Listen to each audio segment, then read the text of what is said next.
جس میں Pakistan Peoples party parliamentarian جس کے سربراہ خود جناب آصف علی زرداری صاحب ہیں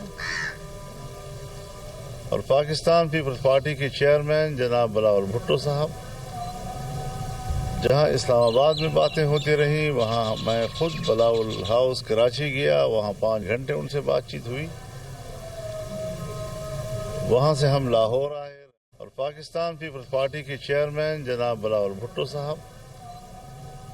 جہاں اسلام آباد میں باتیں ہوتی رہیں وہاں میں خود بلاول ہاؤس کراچی گیا، وہاں 5 گھنٹے ان سے بات چیت ہوئی.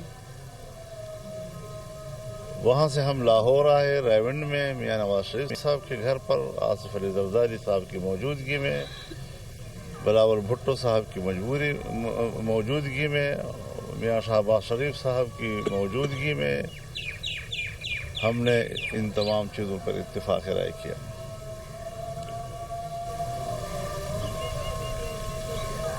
وزارت قانون نے اس کا ڈرافٹ تیار کیا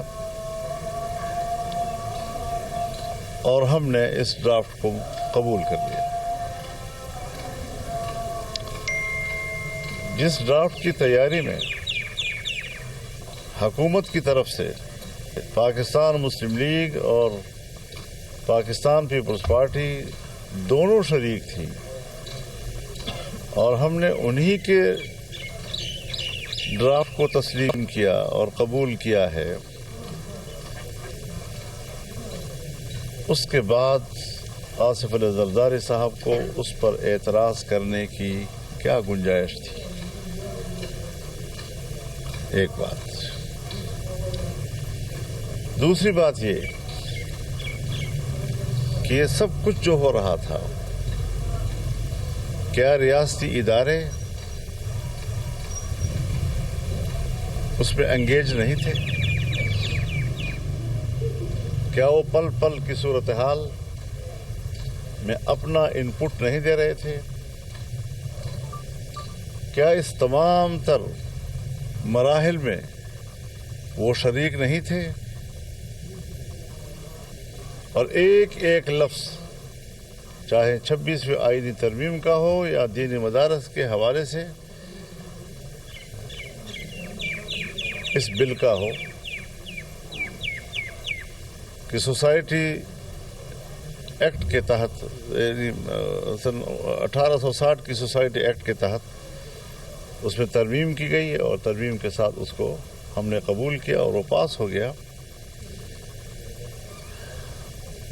اب جن لوگوں نے ہمارے ہی ان علماء کرام کو یا ہماری وہ مدارس کی تنظیمیں جو وزارت تعلیم کے ڈائریکٹریٹ جنرل سے وابستہ رجسٹریشن کر رہے ہیں یا کر چکے ہیں، اس کا سارا نزلہ ہم پر کیوں گر رہا ہے؟ وفاق المدارس اور اتحاد تنظیمات مدارس دینیہ کے ساتھ تنازع کیوں اٹھا رہے ہیں؟ ہمارا تو ان سے جھگڑا ہی نہیں ہے، اور جنہوں نے ڈرافٹ تیار کیا ان کے کہنے پر آ کر وہ شور و غوغا کر رہے ہیں اور وزارت تعلیم سے وابستہ ہو جائیں یا سوسائٹی ایکٹ سے وابستہ ہو جائیں. یہ نیا سوال اٹھا لیا انہوں نے. الیکشن سے پہلے بھی اگر ڈرافٹ تیار ہوا تھا تو وہ بھی تو سرکار نے بنایا تھا اور سرکار کے ڈرافٹ کو ہم نے قبول کیا تھا، جس میں ہم نے یہ رعایت ضرور دی ہے اس وقت کہ اگر سوسائٹی ایکٹ سے کوئی وابستہ ہونا چاہے رجسٹریشن کے لیے یا وزارت تعلیم کے ڈائریکٹریٹ جنرل سے وابستہ ہونا چاہے تو اگرچہ ہمیں تحفظات ہیں کہ مدارس کے نئے وفاق کیوں بنائے گئے، نئی تنظیمیں کیوں سامنے آ گئی، ان کو کس نے توڑا ہے، کیا مدارس کی ان تنظیموں کو تقسیم کرنے میں اداروں کا ہاتھ نہیں تھا؟ اور جس نے یہ تقسیم کی تھی وہ باقی تمام معاملات میں مجرم تھا اور اس حوالے سے وہ صحیح تھا اور اس کو تسلسل دے رہا ہے انہوں نے. تو میں تو علماء کرام کی خدمت میں بھی گزارش کروں گا کہ جن لوگوں نے آپ کو بلایا، جنہوں نے آپ کو اکسایا، جن کے اشاروں پر آپ ایک محاذ اٹھا کر یہی تو ذمہ دار ہے اس ڈرافٹ بنانے کے. آپ کس کے ساتھ لڑ رہے ہیں؟ کس کے ساتھ آپ لڑائی لڑ رہے ہیں؟ ہمارا آپ سے نہ کوئی جھگڑا ہے، نہ ہم آپ کے خلاف فریق ہیں. ڈرافٹ بھی انہوں نے بنایا، وہ والا بھی انہوں نے بنایا تھا، سو ہم نے تحفظات کے باوجود قبول کیا. اور یہ بھی انہوں نے بنایا تھا، سو آپ کا کیس ہمارا کیس نہیں ہے. آپ کیوں ہم سے الگ ہوئے؟ آپ نے مدارس کی تنظیم کو کیوں توڑا؟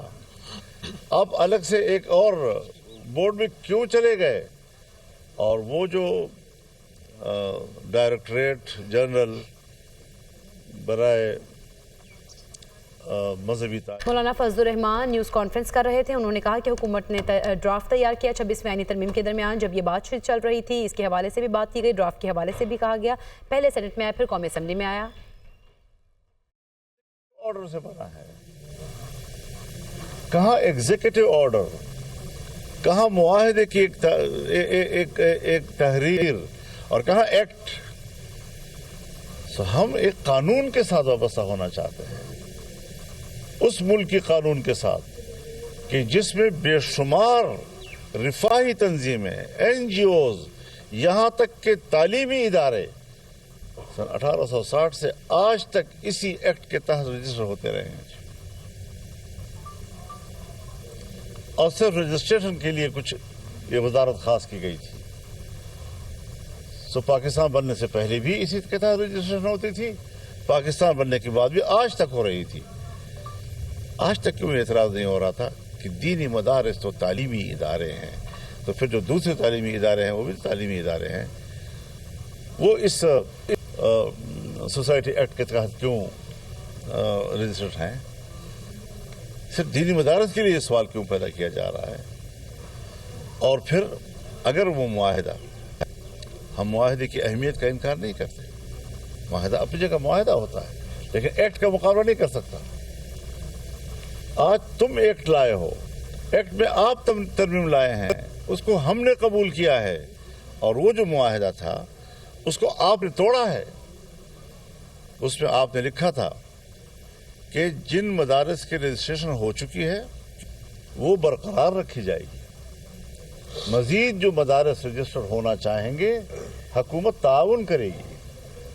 اس میں لکھا ہے کہ تمام مدارس کے اکاؤنٹس، بینک اکاؤنٹس کھول دیے جائیں گے.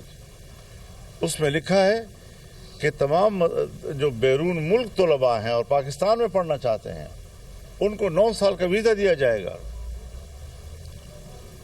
ہمیں بتائے نا، اتحاد تنظیمات مدارس دینیہ کے ساتھ وابستہ کسی ایک مدرسے کی بینک اکاؤنٹ کھلا ہے؟ کسی ایک مدرسے کی رجسٹریشن ہوئی ہے؟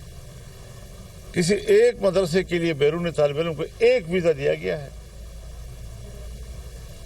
3 شقیں ہیں اس کی، اور تینوں کی خلاف ورزی اب تک ایسی ہوئی ہے کہ آدمی حیران ہوتا ہے کہ مجرم وہ، اور بڑی ہوشیاری کے ساتھ ہمیں کہہ دیا گیا. کیا آپ تو غلطی کر رہے ہیں؟ سو میں واضح طور پر کہنا چاہتا ہوں کہ ہم نے کوئی غلطی نہیں کی. ہمارا ذمہ دار ایوان صدر ہے. ایوان صدر کے بارے میں وضاحت کر دینا چاہتا ہوں. ہمارے پاس پورا ریکارڈ موجود ہے، ہم دستاویزی بات کرتے ہیں. کیا صدر مملکت ایک ایکٹ کے اوپر یا ایک آئینی ترمیم کے اوپر جو پارلیمنٹ سے پاس ہو جائے 2 بار اعتراض بھیج سکتا ہے؟ جو اعتراض انہوں نے 8 نکات پر مشتمل بھیجا ہے، کیا اس سے قبل وہ ایک نقطے پر اپنی قلمی غلطی کی بنیاد پر وہ اعتراض بھیج نہیں چکا؟